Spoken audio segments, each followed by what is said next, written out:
আমার সঙ্গে সম্পর্ক? হ্যাঁ, সেটা তুই রাজীব ঘোষের টাকা তৌলতে থাকবে।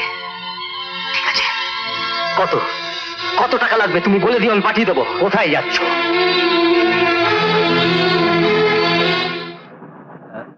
কি ব্যাপার?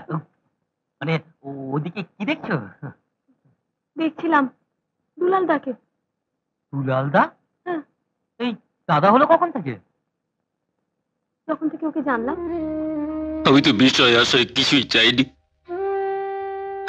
আমি শুধু চেয়েছিলাম একটা পরিচয় নিয়ে একটা সংসারের মধ্যে বাঁচতে। আবার তুমি আমায় অনাথ করে দিলে। দরজা খুইলা দেখুম যারে করুম তারে বিয়া, আমায় বউ সাজাইয়া লইয়া যাইব টপর মাথায় দিয়া।